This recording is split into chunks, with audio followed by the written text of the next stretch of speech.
Seigneur, je t'invite pour écouter la parole éternelle, car c'est l'heure du choix. C'est l'heure du choix. C'est l'heure du choix.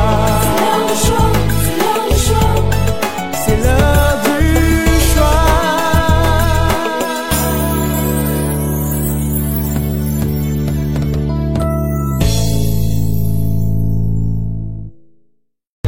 Un amour fort.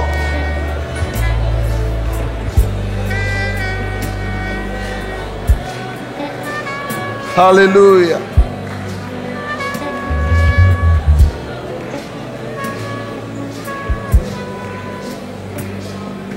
Ton amour me suffit.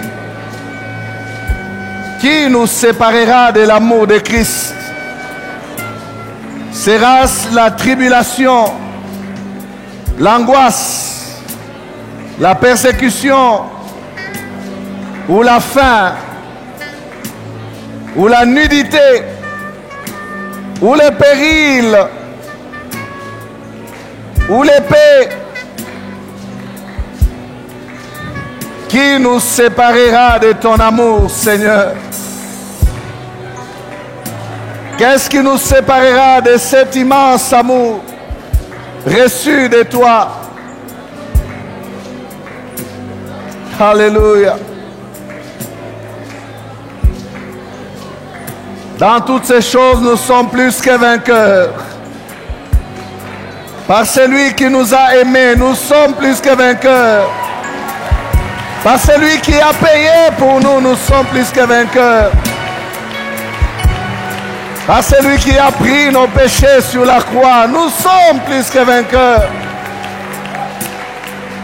Tu nous as aimés alors que nous n'étions pas aimables.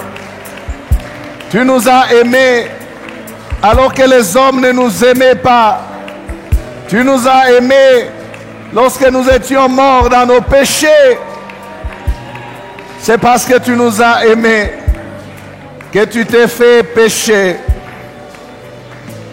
pour faire de nous justification, justice de Dieu. Oh, merci.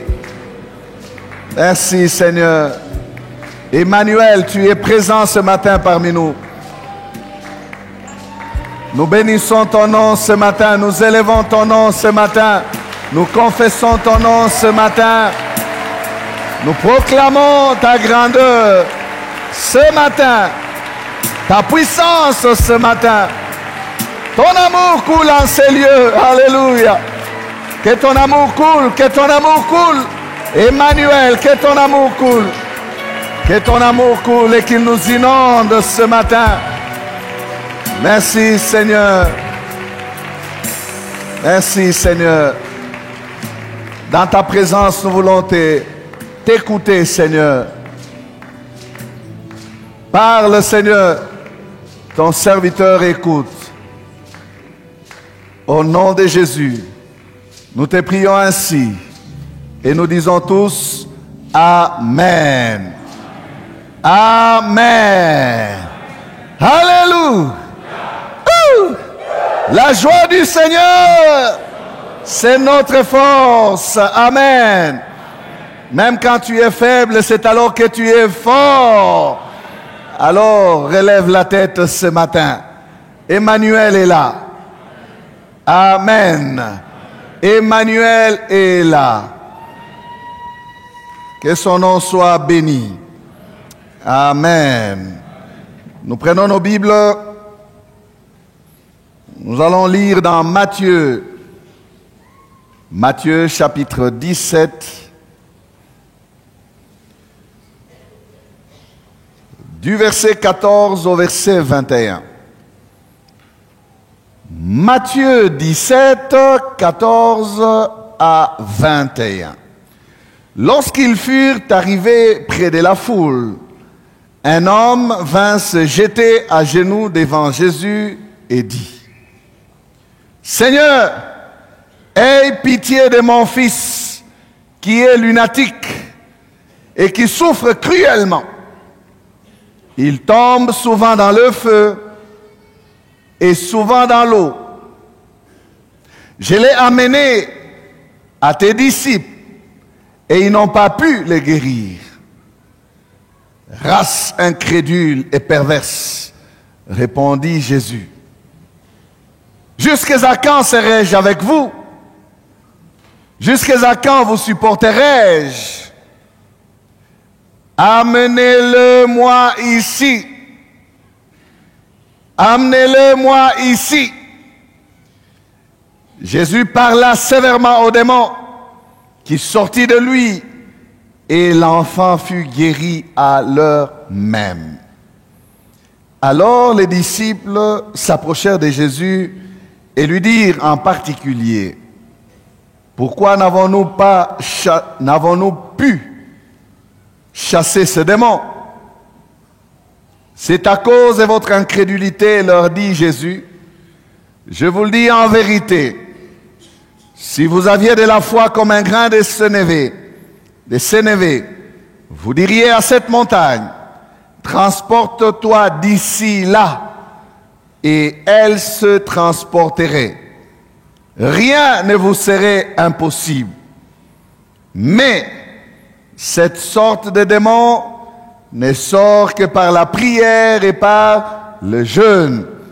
Amen. Proclamons notre texte de l'année. Mes destinées sont dans ta main. Encore. Mes destinées sont dans ta main. Amen. Bon appétit. Voilà, bien-aimés, nous sommes encore dans l'ADR. Nous retrouvons l'ADR, 2 points, le Fils lunatique. Le Fils lunatique. Des œuvres de Jésus-Christ. Des choses que Jésus-Christ a faites. Jésus est venu pour que l'homme rentre dans sa destinée. Il dit: je suis venu sauver ceux qui étaient perdus. C'est lui, l'acteur principal de la destinée des hommes. Personne ne dit Amen. Oh, je parle de celui qui te travaille, qui te façonne une destinée. Je dis, c'est lui, l'auteur principal de la destinée des hommes. Jésus, il était sur la montagne avec Pierre, Jacques et Jean, les 3 disciples qu'il amenait souvent dans ses expériences particulières. Et là, pendant qu'ils étaient là, son visage se transforma, se transfigura. Il était sur la montagne de la transfiguration et l'histoire que nous lisons fait suite à sa descente. Donc quand il a fini avec la transfiguration, après que Pierre ait dit à Jésus: faisons 3 tentes ici, une pour Moïse, une pour Élie et une pour toi. Et puis une voix s'est fait entendre du ciel: celui-ci est mon fils bien-aimé en qui j'ai mis toute mon affection, écoutez-le. Après cette expérience-là glorieuse, c'est quand il est descendu que nous voyons cette histoire arriver. Elle se passe en Galilée. Et la montagne, au jour d'aujourd'hui, c'est le mont Tabor qui est donc cette montagne-là de la transfiguration, le mont Tabor. Il est descendu donc, et là, il y a eu ses papas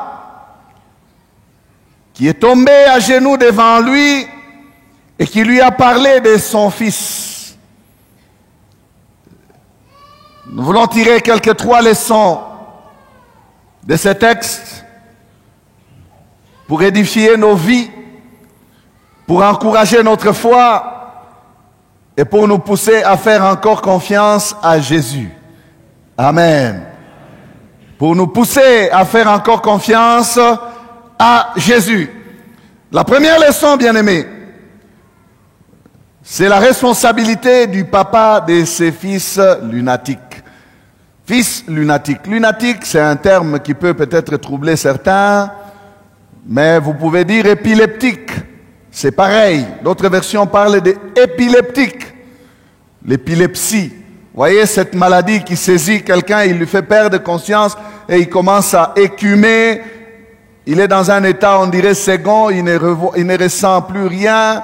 Et puis à un moment, la crise va passer et puis l'enfant va se rétablir.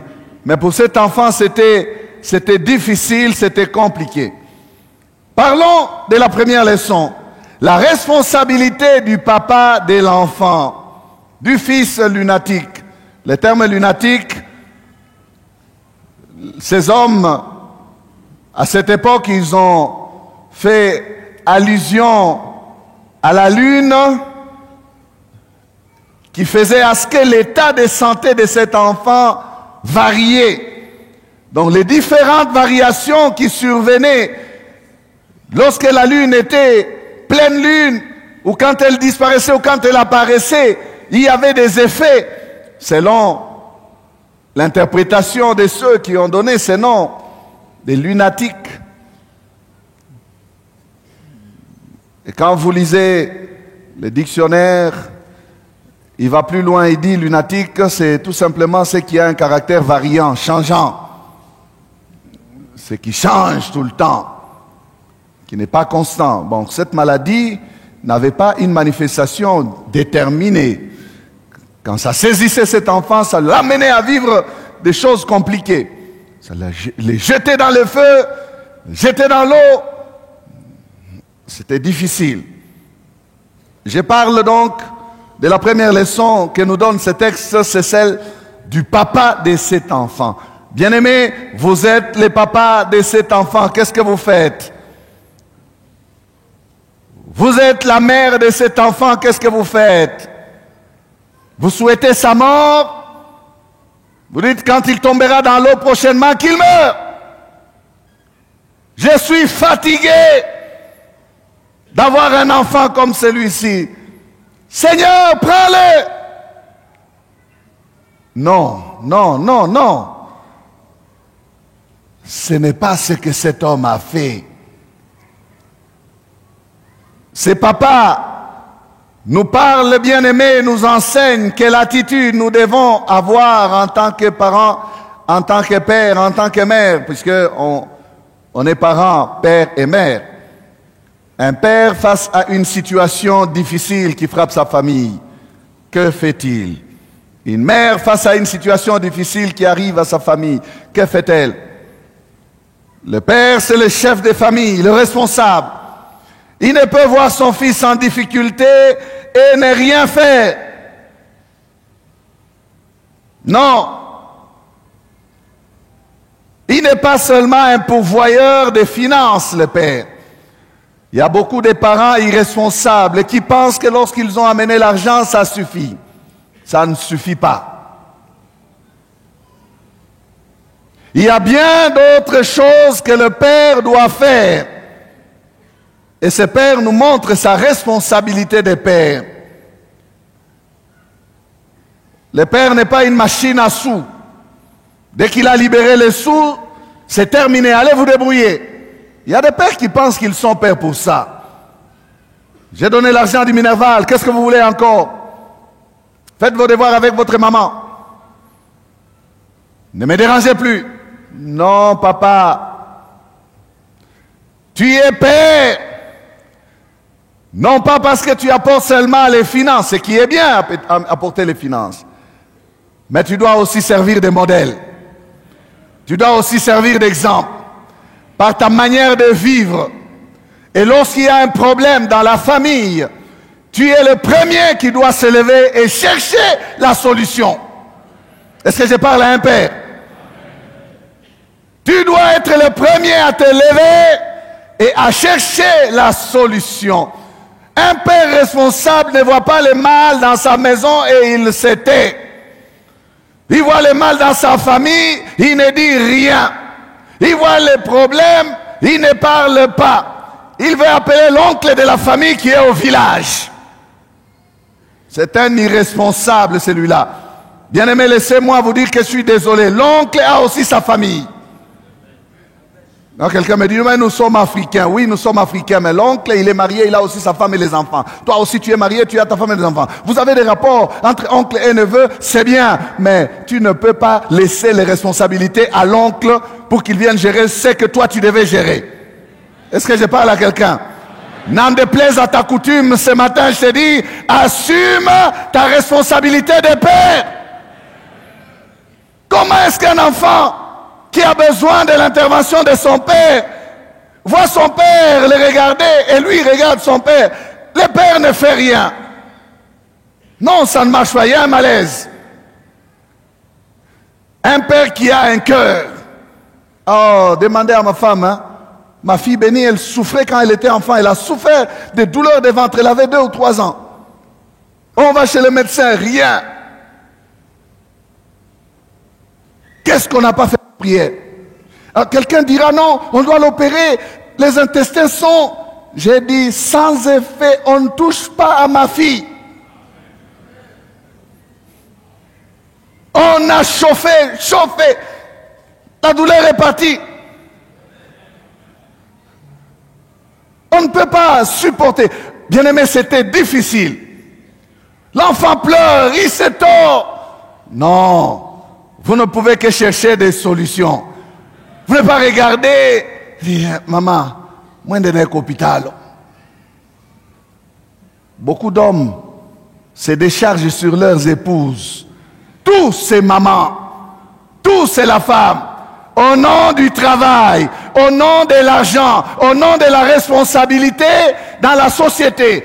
J'ai des rendez-vous, je suis occupé, je ne saurais pas être là. Allez-y, je viendrai vous récupérer. Les papas, ils passent très peu de temps dans ces choses-là parce que lui, il est toujours occupé. Il va venir avec le véhicule à la porte de l'hôpital. Banamutunza, Mupande.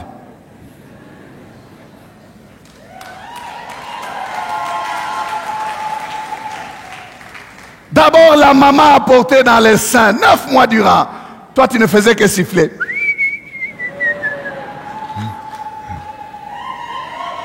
Et ensuite, la responsabilité au quotidien, c'est toujours elle. Mais non. Cet homme, en tout cas, il m'a beaucoup appris. C'est lui qui prend l'enfant. C'est lui qui va en bas de la montagne. Je le vois en train de demander, où est Jésus? On dit non, Jésus n'est pas là. Et vous pouvez me dire où il est? Il dit non, nous sommes ses disciples, mais quel est le problème que tu as? Il explique le problème aux disciples. Bien-aimés, savez-vous pourquoi Dieu se déclare être le père des orphelins? C'est parce que les enfants qui sont sans père sont fragiles. Je répète cette vérité.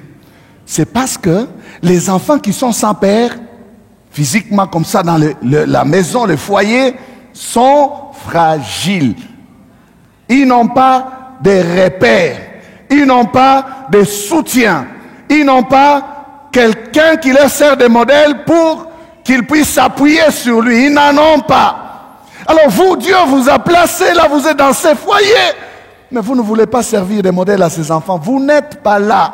Vous partez quand ils dorment, vous rentrez quand ils dorment. Vous partez quand ils dorment, vous rentrez quand ils dorment. Dieu dit non, ces enfants-là qui n'ont pas de père, je deviens leur père, je leur servirai de soutien. Je comblerai leur fragilité. Je serai celui qui va les défendre. Parce qu'ils n'ont personne. Ça veut dire que quand Dieu se présente comme ça lui-même comme père, il connaît le rôle du père. Et il dit à l'homme qui a des enfants. Il y a quelqu'un ici qui a des enfants à gauche et à droite. Il s'en fout. J'ai même entendu une femme me dire, il a refusé la grossesse, il dit, je te donne cadeau. Quelle irresponsabilité! Dieu te demandera des comptes. Tu n'as pas voulu assumer tes responsabilités, mais tu as voulu le plaisir. C'est ça l'irresponsabilité. La jouissance, oui, mais la responsabilité, non. Quand ça devient c'est toi le père, oh non, non, non, non. Plaisir, jouissance, mais pas responsabilité. Vous ne savez pas la valeur d'une destinée. Et le petit que vous voulez tuer là, vous ne savez pas que c'est lui le Joseph, c'est lui qui aura une destinée glorieuse et dangereuse. Est-ce que vous savez? Vous ne savez pas. Non, surtout les hommes. Je parle aux hommes ce matin. Je fais une parenthèse. Je m'arrête là, papa. C'est à toi que je m'adresse. Et tu es assez responsable pour assumer ta responsabilité de père. Il y a beaucoup à dire. Beaucoup à dire. Cet homme s'est levé. Face à la maladie de son fils, il a lutté. Il a cherché à combattre ce mal. Il n'a pas accepté de voir son fils dans cette situation-là. Vous savez, cette situation dans le livre de Matthieu est résumée dans un verset, au verset 15. Il dit, Seigneur, aie pitié de mon fils qui est lunatique et qui souffre cruellement. Il tombe souvent dans les feux et souvent dans l'eau. Un seul verset. Mais quand vous lisez Marc, Jésus va poser la question à cet homme. C'est depuis quand que cette situation est là? Cet homme va dire à Jésus, c'est depuis son enfance. Matthieu parle des souffrances cruelles. Il souffre cruellement. Cruellement, cruellement. Oh, entendez les cris de cet enfant. Non, vous ne pouvez pas supporter. Quand ça les prend, c'est... Ah! Papa! J'ai mal! Oh! Maman! Ou même comme c'était démoniaque, il n'arrive même pas à prononcer papa, maman, mais oh, oh, oh. Il se mord les lèvres, il se mord la langue.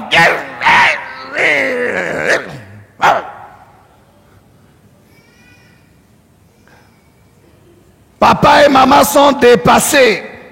Que faire? Oh, heureusement que cet homme s'est levé. Il s'est levé. Il est allé au pied de la montagne, attendre Jésus. Je vous épargne les détails. Un enfant comme celui-là, il faut le surveiller constamment, tout le temps. C'est comme si le feu l'attirait. C'est comme si l'eau l'attirait.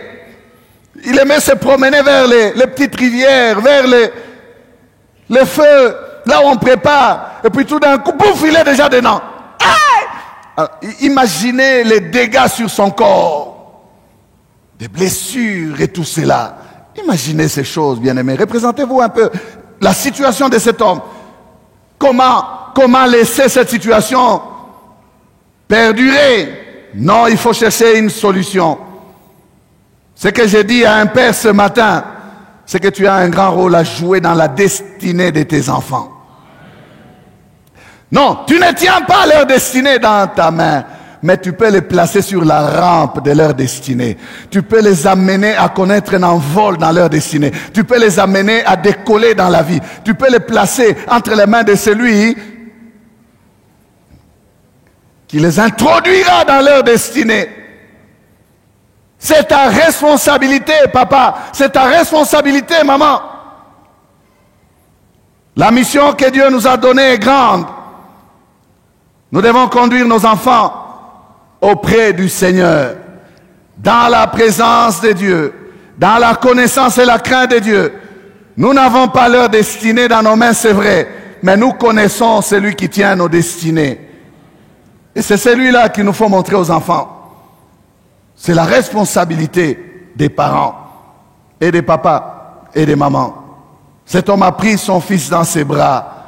Il est parti à la recherche de Jésus. Il est parti.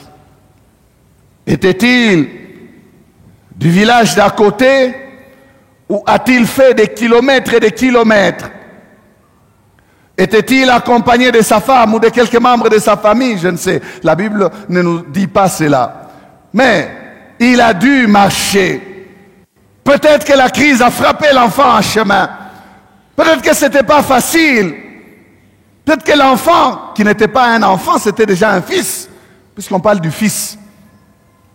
Le fils lunatique.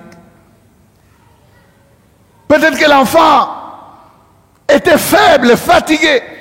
Et à certains moments, quand la crise le saisissait, il fallait que le père le porte. Imaginez tout cela, frères et sœurs. Il y a eu un prix à payer. Et de même que j'ai dit ce matin à un papa ici, qui a un prix à payer pour que tes enfants rentrent dans leur destinée. Et il faut payer ce prix-là en tant que père. En tant que parent, il faut payer ce prix. Amen. Je suis contre ces mamans. Je ne suis pas d'accord avec elles. Une fille de 16 ans, on l'engrosse. 17 ans, on l'engrosse. Même 18 ans, même 20. La maman se fâche.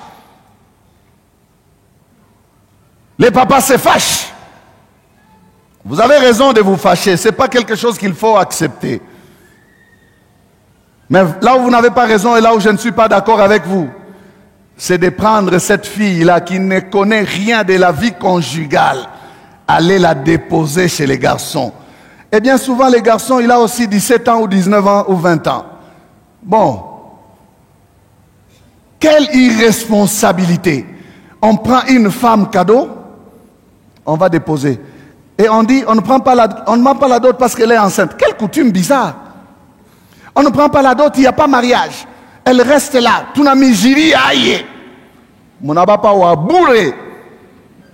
Et combien de fillettes et de filles ont souffert dans les familles là. La belle maman là, entre parenthèses parce qu'elle ne l'est pas, elle n'est pas belle maman. Elle a trouvé une bonne. Et elle a trouvé une bonne. Parce qu'elle-même n'est pas d'accord. D'abord, elle refuse que ce soit son fils. Elle accepte parce qu'on lui a imposé la fille. En échange du foufou. Puisque chez vous, vous ne savez pas manger. Tu nettoies la maison. Tu nettoies les habits. Tu fais tout dans cette maison. Et les petites fillettes là font comme ça. Frères et sœurs, parlons calmement, calmement. Vous êtes d'accord? C'est bon? On dit non, non, elle a voulu ça. Takashikiya.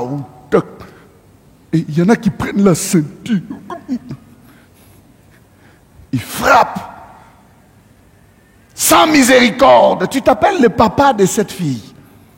Tu t'appelles la mère de cette fille. Mais gloire à Dieu, parce que toutes les mères ne font pas ça. J'en connais ici dans cette église qui ne font pas ça. Ce qui est arrivé est arrivé. Il est à déplorer. Ce qui est arrivé est mauvais. Mais on ne peut pas rejeter sa propre fille. On pardonne. On supporte. On l'accompagne. On récupère l'enfant. On éduque l'enfant. Et on prend la fille. On retourne à l'école. Voilà les mamans raisonnables. On prend la fille, on la retourne à l'école.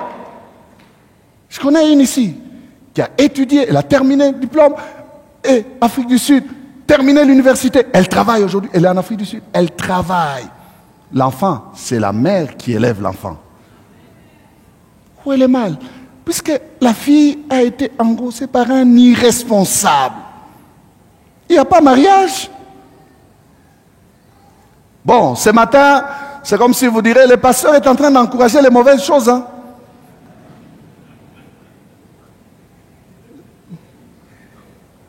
Vous les filles, est-ce que moi je vous envoie nous amener les grossesses? Vous êtes élèves, vous êtes étudiantes, ce qu'on attend de vous, c'est des diplômes. N'amenez pas la grossesse à la place du diplôme. Ça, c'est mauvais. Et je ne cesse de crier ici contre les copinages. Petites filles, faites attention. Ces petits garçons-là sont mordants. Non, ce sont ses amis. Ils sont à la fête de mariage. Ils vont danser seulement au mariage. On les surveille. Et... attention. Attention. Alors, la première leçon, c'est celle-là. La responsabilité du Père. Regardez cet homme. On avance. Il arrive auprès des disciples et il présente l'enfant. Qu'est-ce que les disciples font? Ils disent, Jésus n'est pas là. Nous aussi, nous pouvons faire quelque chose. Au nom de Jésus, ils ordonnent. Ils chassent. Ils brisent. Ils rebuquent, condamnent. Rien ne se passe. Le papa est en train d'observer. Le papa a besoin de solutions. Comment est-ce que vous allez apporter la solution? Ça, ce n'est pas son problème. Mais regardez comment il est déterminé. Tant qu'il n'a pas la solution, il reste là. Les disciples prient, s'agitent. J'ai un peu l'image des prophètes des Baals. Le papa leur dit, forcez encore. J'ai besoin de la guérison de mon fils. Mais rien. Après qu'ils se disent Amen, l'enfant fait encore. Thomas regarde et dit, hey, il m'a Guinée. Thomas, c'est lui, hein, Thomas. Il regarde et dit, Il dit à Matthieu, Lévi, ça, il n'y a que Jésus. Ses amis lui disent, mais non, Jésus nous avait donné le pouvoir, non, nous pouvons essayer. Il dit, bon, allez-y encore, mais moi, en tout cas, je vous dis, vous me connaissez, hein, moi, allez-y, forcez, hein, vous forcez. Il force, rien. Le courage de cet homme, il est intéressant. Il est resté là. Les disciples ont échoué. Mais lui dit, l'échec n'est pas la fin. L'échec des disciples, ce n'est pas la fin. Moi, j'ai besoin de la solution. Je ne bougerai pas. Il peut dire aux disciples de toutes les façons, vous n'êtes que des disciples de Jésus. Moi, je veux Jésus. J'attendrai ici. Bien-aimé, on ne nous dit pas combien de temps ça a duré la transfiguration à la montagne. Le Père est resté là. Il n'a pas abandonné. Il n'a pas pris son enfant pour dire on va chercher quelqu'un d'autre. On va aller même chez Jean-Baptiste. Non. Il dit j'attendrai ici. Vous n'êtes que des disciples. Je veux rencontrer votre maître. Moi, celui que je cherche maintenant, c'est le maître. Certainement que si je le voyais, lui n'échouera pas. Cet homme, il a la foi. Il a la foi. Lorsque tu marches en direction de Christ avec tes enfants, remplis ton cœur de foi.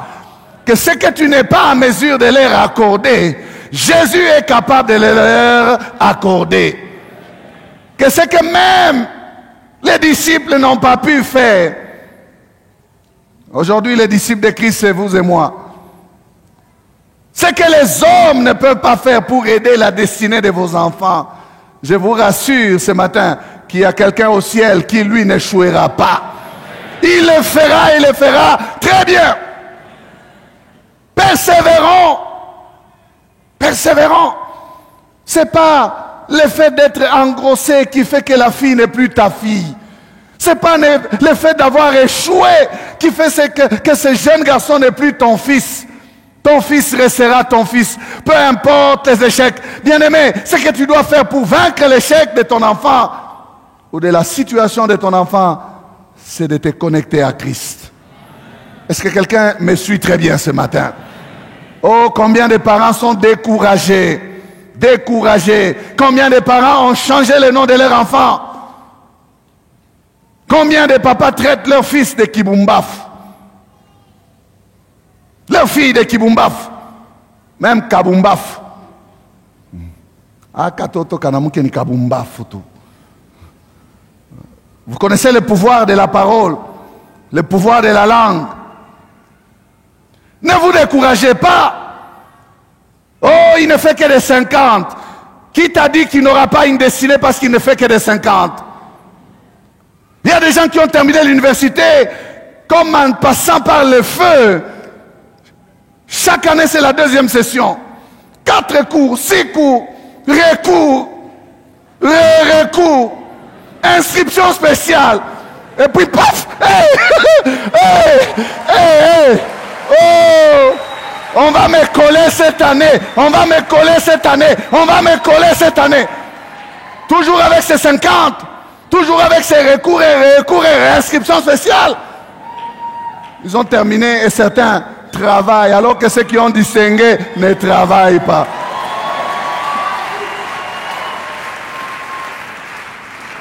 Pourquoi te décourager, papa?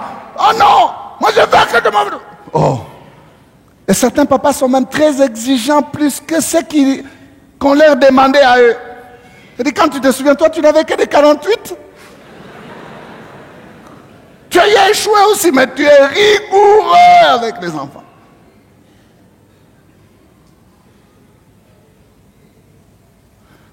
Tu connaissais l'école buissonnière. Tu allais à la rivière faire la pêche, au temps où on enseignait. Tu connaissais toutes ces choses. Mais aujourd'hui, tu veux faire les malins. Nous, à notre époque, on n'était pas comme vous. Quelle époque? Quelle époque? Hein, papa, quelle époque? Ah.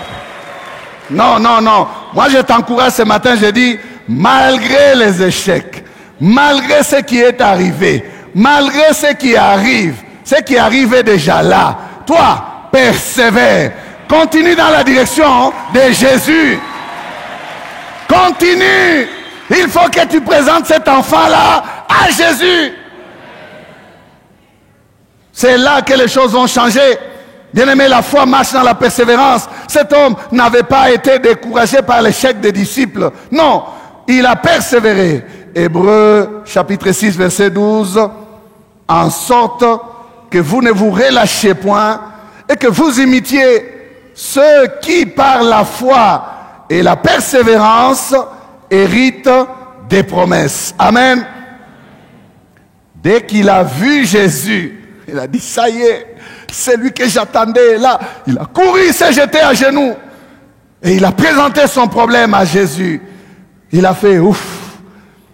Il a déposé son fardeau. Enfin, je l'ai vu. Enfin, je l'ai rencontré. Enfin, je l'ai croisé.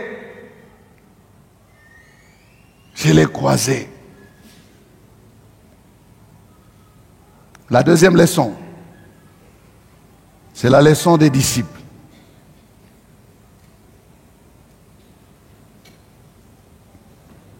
Quand cet homme parle à Jésus, il présente non seulement sa situation, mais il accuse aussi en quelque sorte les disciples.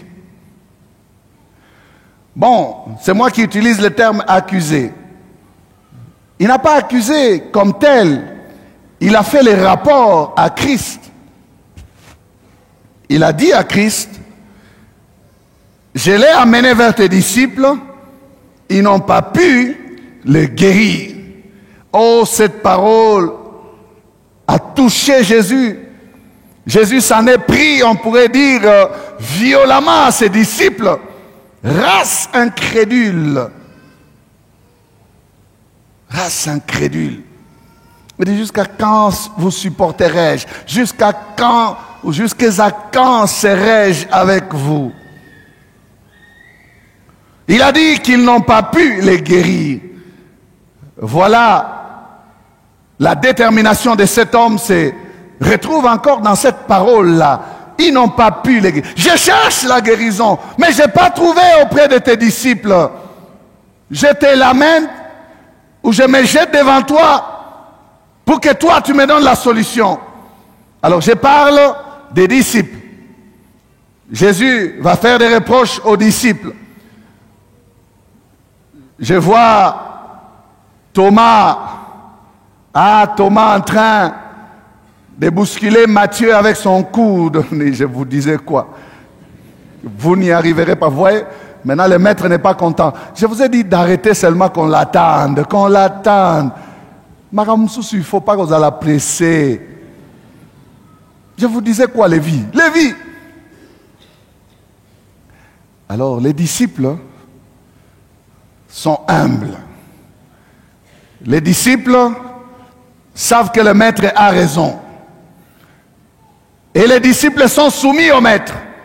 Quand le maître les engueule devant les gens, les disciples ne disent rien. Quand la foule est partie, la Bible dit qu'ils posèrent maintenant la question en particulier. Ah, voilà des bons disciples. Ils vont demander au maître, avec humilité, comment n'avons-nous pas pu chasser ces démons?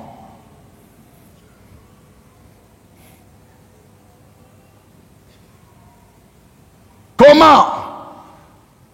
Le Seigneur, après avoir parlé de leur incrédulité encore, a dit, c'est à cause du manque de foi que vous avez. C'est à cause de votre incrédulité. Si vous avez la foi, vous direz à cette montagne. Après avoir parlé de la foi, le Seigneur leur livre maintenant le grand secret. Quand vous lisez très bien dans Matthieu, il utilise le petit mot « mais ». Le petit adverbe là. Hein? Il dit « mais ». Après avoir dit, au verset 20, « C'est à cause de votre incrédulité », leur dit Jésus. Je vous le dis en vérité, si vous aviez la foi, de la foi comme un grain de sénévé, vous diriez à cette montagne, transporte-toi d'ici là et elle se transporterait. Rien ne vous serait impossible. Verset 21 dit, mais, quand on met mais, qu'est-ce qui se passe? La pensée principale change. Ce n'est plus le verset 20 qui est important, c'est le verset 21 maintenant qui est important. Jésus, en fait, libère le secret. Il dit, vous auriez même pu avoir la foi, mais vous n'allez rien faire. Suivez-moi très bien. Vous pouviez avoir la foi. Pour ces démons-là, il faut plus que la foi. Il faut la prière et les jeûnes. Jésus parle à qui? À ses disciples, à qui il doit enseigner la prière. Ils ne savent pas très bien prier, ces disciples-là. Ils sont en train d'apprendre. Ils sont à l'école. Ils ne jeûnent pas. Ils ne jeûnent pas. Une fois, on a posé la question à Jésus, pourquoi tes disciples ne jeûnent pas, alors que ceux des gens jeûnent, alors que les pharisiens jeûnent? Jésus a dit, les amis de l'époux n'ont pas besoin de jeûner pendant que l'époux est avec eux. Lorsque l'époux leur sera enlevé, ils jeûneront. Donc, vous comprenez?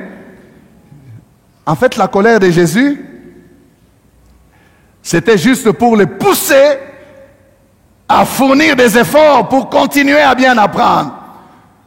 Mais Jésus ne leur tenait pas rigueur, parce qu'ils étaient à l'école. Ils n'avaient pas encore commencé à jeûner. Ils n'avaient pas encore commencé à prier convenablement. Bien-aimés, allez 3 ans après, même 2 ans. 2 ans après, retrouvez-les à la Pentecôte. Retrouvez-les à Jérusalem. Les mêmes disciples. Et vous allez voir ce qu'ils vont faire. Ils vont remplir Jérusalem de leur enseignement. Les signes et les miracles vont les accompagner. Amen. Là, ils sont encore à l'école. En fait, ces disciples-là, ces jours-là, ils étaient dans la confusion. Ce n'est pas comme les jours où ils sont rentrés avec un rapport positif et de joie dans Luc 10, où ils sont rentrés, ils ont dit, Seigneur, même les démons nous sont soumis. Ces jours-là, ils n'ont pas crié de joie, ils étaient confus. Ils avaient la tête baissée, la tête basse. Ils ne pouvaient pas regarder le maître dans les yeux et dire, Seigneur, même les démons nous sont soumis. Non. Non, il ne veut pas dire ça. Vous notez le verset, c'est Luc 10, verset 17. Ils revinrent avec joie disant, Seigneur, les démons même nous sont soumis en ton nom.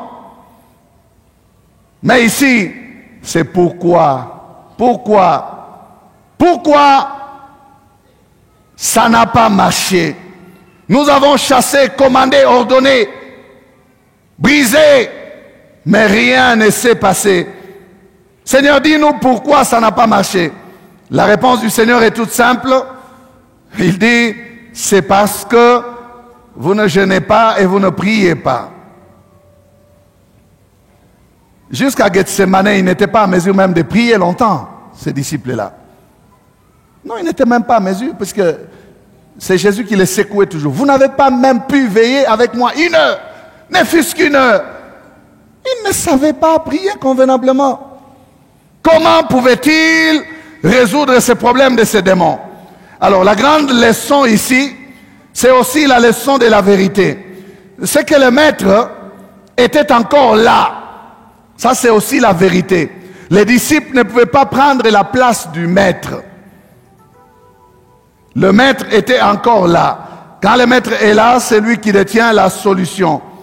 Les disciples ne peuvent pas effacer le maître. Leur apprentissage n'est pas encore fini. Le maître a encore des choses à leur apprendre. S'ils avaient résolu cette question, ils ne pouvaient pas apprendre les jeûnes et la prière. Vous voyez, après ça, je crois qu'ils ont retenu la leçon pour dire prochainement, quand on aura un démon compliqué, on va jeûner, on va prier. Ils étaient en train d'apprendre. Alors la leçon pour nous, disciples de Christ, bien-aimés, nous sommes disciples de Christ.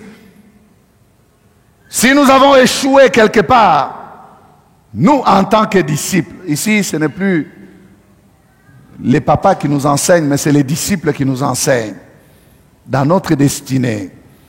N'est-ce pas qu'il arrive des fois que nous faisons des erreurs, nous commettons des erreurs et nous faisons peut-être des fiascos. Nous subissons, je vais dire, des fiascos. Nous pouvons regarder nos échecs avec une grande humilité. Une grande humilité pour que nous puissions retourner auprès du Seigneur. Et c'est là que nous devons poser la question pourquoi et continuer encore à apprendre à ses pieds.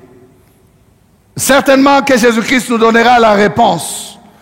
Il nous révélera la cause des échecs ou de nos échecs.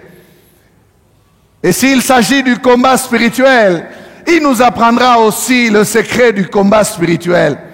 Il nous dévoilera la nature des démons face auxquels nous nous frottons.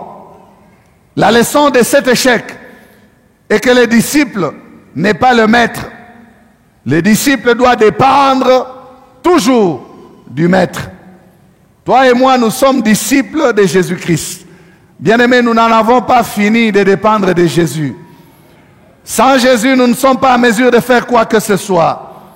Nous ne pouvons pas vaincre par nous-mêmes. Nous ne pouvons pas guérir sans Jésus. Nous ne pouvons pas opérer des miracles sans Jésus. Nous sommes obligés de coopérer avec Jésus. Nous sommes, bien-aimés, obligés de coopérer avec Jésus. Aujourd'hui, il y a trop d'orgueil chez certains disciples de Jésus. Trop d'orgueil. Le Seigneur t'utilise 1 fois, 2 fois. Tu penses que c'est toi, ce n'est pas le Seigneur. Non. Non. Non. Et certaines fois, le Seigneur permet à ce que les échecs arrivent dans la vie des disciples pour les ramener à ses pieds. Dans les années 90, il y a eu un évangéliste qui est venu à Kinshasa, ici au pays. Il est passé à la télévision nationale. Il a déclaré qu'on lui amène des paralytiques au stade parce qu'il y aura des grandes choses qu'il va faire au stade. Il parlait en son nom. Le stade était plein à craquer. Pendant 3 jours, il ne s'est rien passé.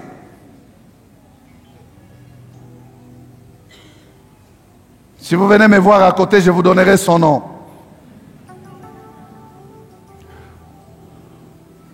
Combien de disciples de Christ prétendent être ceux qui guérissent, ceux qui délivrent, les tout-puissants? Ils prennent la place du maître. J'ai dit à ces disciples-là qu'il faut de l'humilité. Jamais l'instrument prendra la place du maître qui les manipule. L'instrument restera l'instrument. La gloire n'est pas à donner à l'instrument, mais la gloire est à donner à celui qui a manipulé l'instrument. Bien-aimés, je me rappelle toujours de l'attitude de notre père, le pasteur Jacques Verneau. Même lorsqu'on a clamé, quand il entrait, il s'est fâché. Pourquoi vous m'acclamez? Je ne suis qu'un homme. Oh, cette attitude-là me garde toujours. Frère, même lorsque vous faites des exploits, vous n'êtes qu'un serviteur inutile. Vous n'êtes qu'un instrument. Ce n'est pas vous qui avez fait, c'est le maître qui vous manipule, qui vous utilise. Depuis quand la scie va sauter pour dire « j'ai coupé les bois, j'ai coupé les bois ». Et je crois que Jacques Verneau en avait parlé ici, on était dans les hangars. Depuis quand le marteau va se glorifier, « oh j'ai frappé le clou, il est entré ».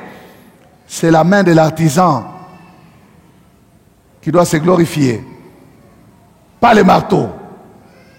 Regarde un peu ton voisin, dis-lui « tu n'es qu'un disciple, tu n'es pas le maître ». Dépend du maître. Dis-lui bien, pourquoi tu as peur? Dépend du maître, mon frère. Dépend du maître, ma soeur. Oh, que Dieu donne de l'humilité à ses serviteurs. Ce n'est pas nous qui faisons le travail. Nous travaillons avec Dieu. Écoutez ce que la Bible dit. Marc 16, verset 20. Des mêmes disciples, il est dit ceci. Et ils s'en allèrent prêcher partout. Les seigneurs, j'aime bien ça, les seigneurs travaillaient avec eux. Les seigneurs travaillaient avec eux et confirmaient la parole par les miracles qui l'accompagnaient. Il y a des débats autour de L apostrophe là. Qui accompagnait qui? Qui accompagnait les disciples? Les gens disent, si c'était les disciples, on allait dire qui les accompagnait. Mais comme on a mis elle, faites une analyse là. Vous voyez? Et confirmer la parole par les miracles qui l'accompagnaient. On ne parle pas des disciples, on parle de L apostrophe. Si c'était les disciples, on allait dire qui les accompagnait. Les miracles accompagnaient la parole que les disciples prêchaient. Oh, est-ce que quelqu'un me comprend? Les miracles accompagnaient quoi? La parole que les disciples prêchaient. La gloire n'est pas donnée aux disciples, la gloire est donnée à la parole. Oh, viens chez moi, je vais te guérir, je vais te délivrer. Viens chez moi, je vais faire une prière, tu seras élevé. Bien-aimé, qui suis-je? Qui es-tu? C'est pas toi qui élèves. L'élévation vient de l'Éternel. C'est pas toi qui bénis, c'est la bénédiction de l'Éternel qui enrichit. C'est pas toi qui guéris, c'est pas ces meurtrissures que nous sommes guéris. Comment tu peux te pavaner là et dire oh je vais. Non. Ils sont rentrés humblement. Maître, pourquoi n'avons-nous pas pu chasser ces démons? Bannissons l'orgueil et rentrons au pied du maître. Matthieu 28, 19, 20, il dit, allez, faites de toutes les nations des disciples, les baptisant au nom du Père, du Fils et du Saint-Esprit, et enseignez-leur à observer tout ce que je vous ai prescrit. Et voici, je suis avec vous tous les jours jusqu'à la fin du monde. Pour faire quoi? Pour faire mon travail. Je suis avec vous. Bien-aimés, sans Jésus, nous prêcherons. Sans Jésus, nous allons dire que nous pouvons prier, les gens guérir, être guéris. Sans Jésus, nous pouvons dire, non, il dit, je suis avec vous tous les jours. Amen. Troisième et dernière leçon. C'est la leçon de la toute-puissance de Jésus-Christ. Après avoir blâmé ses disciples, il est en train de parler à cet homme, le papa de l'enfant. Il dit, amenez-le-moi ici. Il donne un ordre. Amenez-le-moi ici. Vous avez échoué. Venez avec lui chez moi. Vous n'avez pas pu le guérir. Venez avec lui chez moi. Amenez-le-moi ici. Amenez-le-moi ici.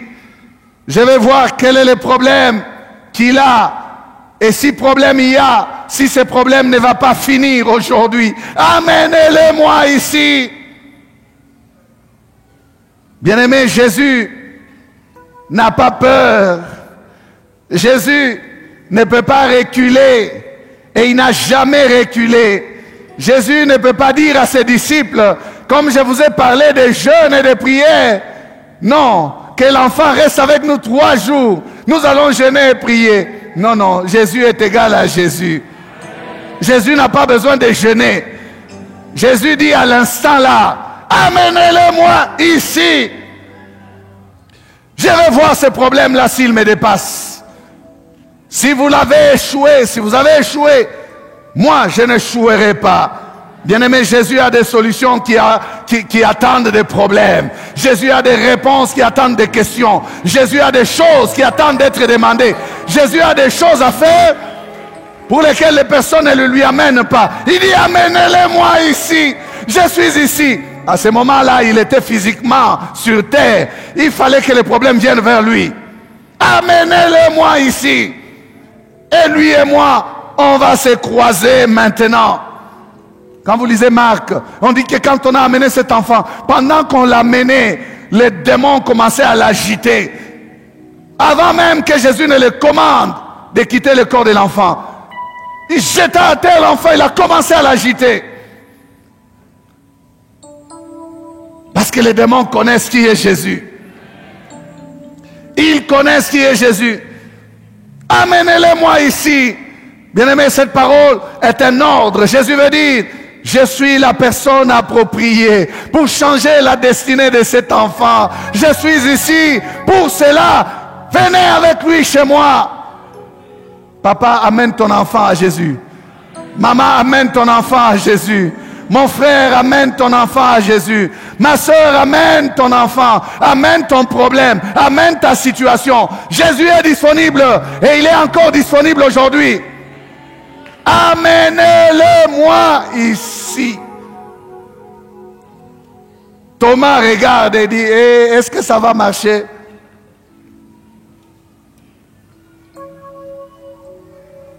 Thomas, tu ne connais pas le pouvoir de Christ. Bien-aimé, la leçon ici doit nous enseigner que Jésus est tout puissant. Il n'y a aucune situation que Jésus ne peut résoudre. Si les hommes n'ont pas réussi à te donner ce que tu attends, à te donner ce que tu recherches, je te montre dans quelle direction regarder. Il y a un Dieu au ciel. Regarde vers lui.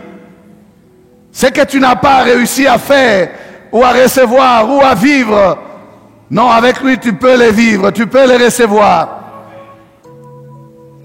Si ta situation est passée de main en main, sans solution, d'église en église, ou d'église à église, sans solution, ce matin je te dis, Jésus t'appelle avec cette situation-là. Il dit, amenez-la moi ici.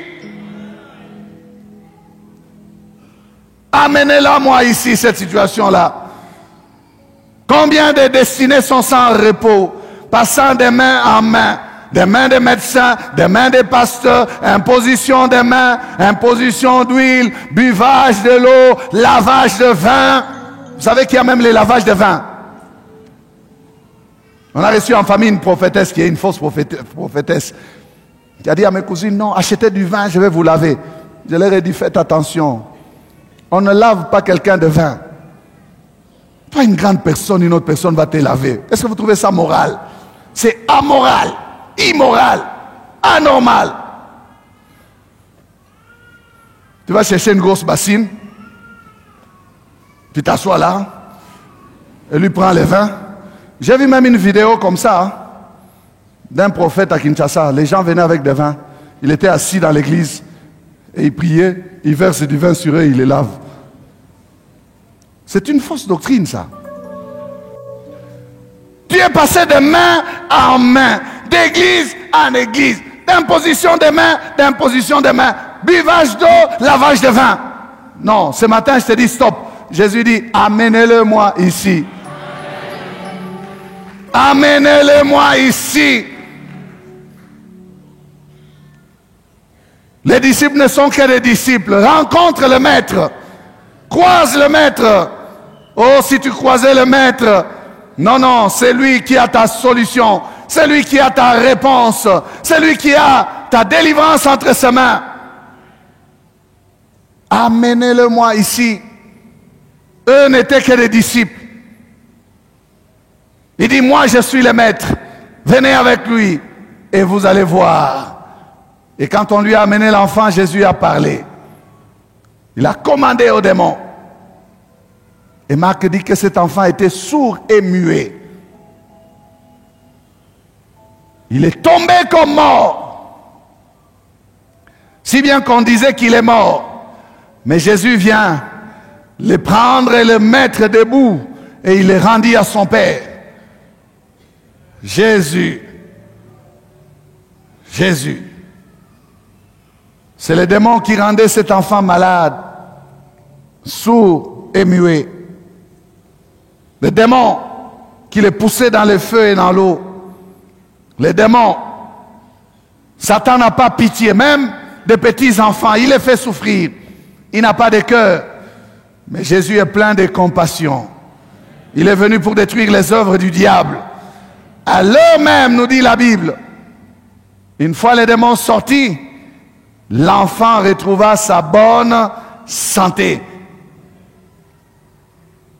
Imaginez la joie de ses papas.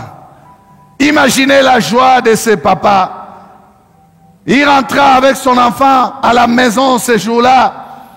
Un fils rétabli. Un fils dans son bon sens. Après tant d'années de souffrance, de misère, de pleurs, imaginez la joie de la maman. Elle vit son mari venir ou revenir avec leur enfant, leur fils. Le fils était parti en difficulté. Mais elle a vu un fils qui marchait bien, qui rentrait avec son père. Et qui pouvait même parler. Regardez, si vous êtes maman et que vous êtes à la place de cette maman-là, n'est-ce pas que vous sauterez sur les deux, et sur les papas et sur l'enfant à la fois, pour dire merci à votre mari qui a fait les efforts d'aller chercher la réponse, la solution. Et vous sauterez sur le fils pour dire, mon fils, j'étais enfin retrouvé. Je n'avais pas mis au monde un cadavre. Le feu qui n'a pas réussi à te tuer. Oh, nous avait laissé la possibilité de croire qu'un jour ça ira. Et aujourd'hui ça va. Nous avons retrouvé notre fils. Une destinée retrouvée. Dieu est à louer et Jésus-Christ est à remercier. Amen. Quelle histoire merveilleuse. Bien-aimé, Jésus reste égal à lui-même. As-tu des problèmes? Va le voir directement. Là où les disciples de Jésus ont échoué, Jésus n'échoue pas. Va dans les jeûnes et dans la prière. Tu arriveras à vaincre ce que les disciples n'ont pas vaincu. Cherche Dieu. Consacre-toi. Cherchez-le de tout ton cœur. Il a dit, vous me chercherez, vous me trouverez, si vous me cherchez de tout votre cœur. Non, il n'y a aucune situation qui ne peut résoudre. Aucune. Parlez à Abraham, parce que Sarah avait ri, il lui a dit, y a-t-il quelque chose qui soit étonnant de la part de l'Éternel? Y a-t-il quelque chose qui soit étonnant? Baissons la tête et méditons sur cette parole. Tu vis des échecs.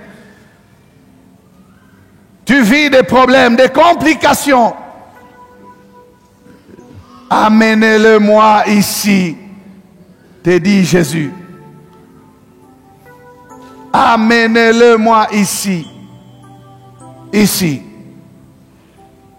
Non, ce n'est pas demain, ce n'est pas le soir, c'est aujourd'hui et c'est maintenant. Tu es passé d'église en église, de main en main. Tu es à la recherche de la solution. Peut-être que les hommes ont échoué, selon les hommes. Présente-toi devant Jésus. Y a-t-il quelqu'un qui peut se lever maintenant que je parle là et dire, Seigneur, je t'amène ma situation. Je t'amène mon problème. Je te présente mon enfant. Je te présente mon fils, ma fille. Cet enfant qui nous complique en famille. Je te le présente. Commence à parler, merci. Commence à parler.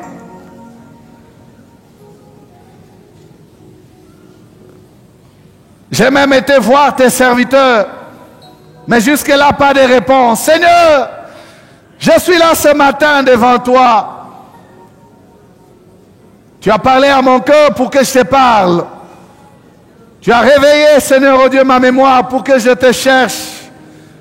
Je veux te parler, te présenter ma situation. Si l'homme a échoué, tu n'es pas un homme pour échouer. Si les disciples n'ont pas pu, toi, tu vas pouvoir. Parce que tu es le Tout-Puissant. Je vais assumer ma responsabilité de père. Je vais assumer ma responsabilité de mère. Je viens à toi, Seigneur. Tiens mon fils. Je viens à toi, Seigneur. Tiens ce fils, Seigneur. Tiens-le. Tu as dit, amenez-le-moi ici. Je dépose à tes pieds ce fardeau. Je dépose à tes pieds ce problème. Je dépose à tes pieds devant le trône de ta grâce. Cette situation difficile.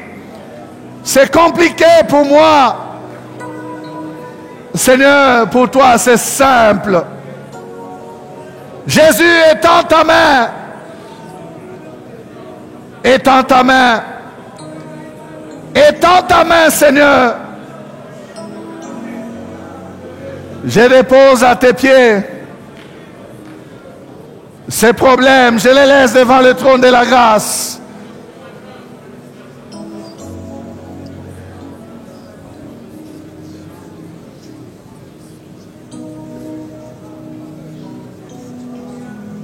Alléluia.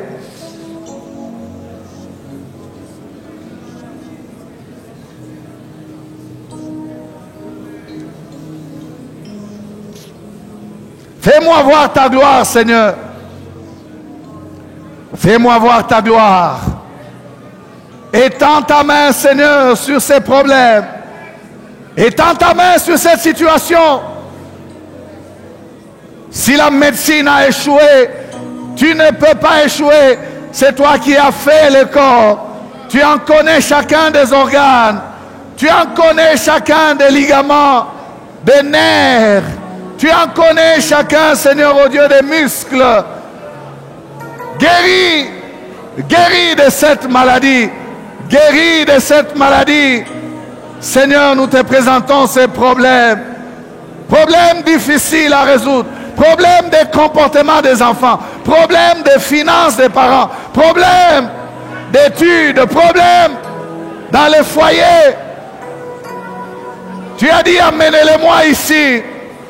Nous jetons à tes pieds ces problèmes. Nous jetons à tes pieds ces affaires, ces choses qui ne marchent pas. Nous les laissons à tes pieds, Seigneur. Bien-aimés, nous vous remercions d'avoir suivi ce message et nous prions pour que la grâce du Seigneur continue à agir dans votre cœur et que le message puisse apporter des fruits pour lesquels Dieu l'a envoyé chez vous. Nous voulons juste vous encourager à vous qui n'avez pas encore donné votre vie à Christ, à faire cette prière avec nous maintenant et à faire cette prière avec un cœur ouvert et une décision venant de votre cœur. Vous pouvez juste prier avec nous maintenant, en répétant ces paroles après moi et en disant ceci. Seigneur Jésus, je t'ouvre mon cœur, je te donne ma vie. Sois mon Seigneur et mon Sauveur. Pardonne mes péchés, Seigneur. Inscris mon nom dans ton livre de vie. Je m'abandonne à toi. Que le Saint-Esprit m'aide à te suivre et à te servir. Merci pour la nouveauté de vie et merci pour, Seigneur, au Dieu de gloire, l'obéissance à ta parole que tu crées en moi. Parce que c'est toi qui crées le vouloir et le faire selon ton bon plaisir. Je te dis merci. Amen. Que Dieu vous bénisse parce que vous avez pris la décision de devenir chrétien et de vous engager à suivre Jésus et à les servir. Vous pouvez nous contacter au numéro qui apparaît à l'écran et nous serons toujours disposés à répondre à vos questions, à vos préoccupations. Nous sommes là pour vous servir et nous serons aussi heureux d'avoir un temps de prière avec vous dans nos installations 6 avenue Kasavubu, Sandoa, à l'église La Parole Éternelle, ici à Lumbashi. Que Dieu vous bénisse, que sa grâce et sa paix soient dans vos maisons. Au revoir, nous vous aimons.